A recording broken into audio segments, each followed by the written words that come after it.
WBRZ News 2 at 6. Good evening. I'm Sylvia Weatherspoon. Michael has the rest of the week off. It is a busy day of news. We are following two big stories. First, on your left, a man's death wish shuts down the interstate in Baton Rouge. And on the right, a man shot by a security guard after a wild ride through a quiet street. First, a story from the investigative unit and allegations this high-dollar HUD apartment complex may have been a boondoggle. This evening, an elected leader is demanding an explanation over what happened to at least $12 million used to construct the building in an effort to revitalize a section of Mid-City. That complex is at the corner of North and South 17th in Baton Rouge. It's been open for 2 years. News 2's Chris Nakamoto is here. He's our chief investigator, of course, and he says he has more information as to who says it is full of broken promises and questions about how all of this money was spent to build it. Yeah, it hasn't been easy, and that's why people are going public with their frustrations. The Mid-City Gardens Apartments turned a dilapidated section of town into a little oasis. But 2 years after cutting the ribbon, signs of neglect plagued the area. And now there are questions about promises made to the community that were not delivered. So if you're going to build... Ashley Soelvi is active in her community. She works every day to try and make it better.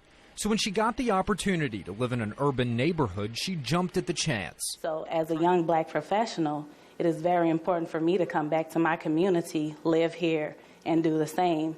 And when I see my community mistreated, I have to say something. And that mistreatment is why she's speaking up today. Soelvi is talking about promises that were made during this ribbon-cutting ceremony 2 years ago. At that time, $12 million in federal money helped construct this complex. It was supposed to be complete with a fitness center, dance studio, and outdoor park. Tonight, our cameras captured copy machines, cubicles, and chairs where fitness equipment should be, and nothing happening in the dance studio.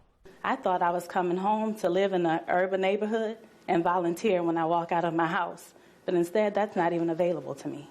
In addition to the false promises when it comes to amenities, residents here say they feel like they're living in a raggedy wasteland.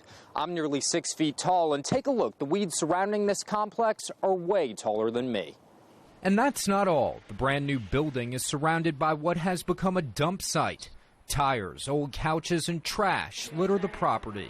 Councilwoman Tara Wicker is outraged. That the community and everyone that bought into this project, that supported, is owed an explanation.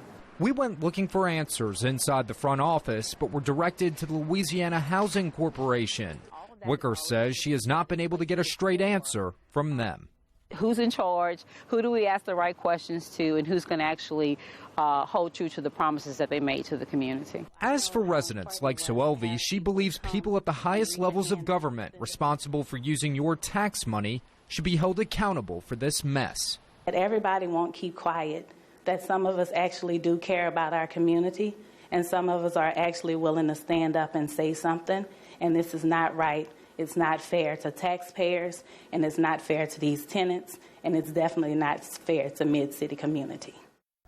We reached out to the Louisiana Housing Corporation today and requested an interview. We haven't heard back. For the investigative unit, I'm Chris Nakamoto. All right, Chris, thank you. And now a new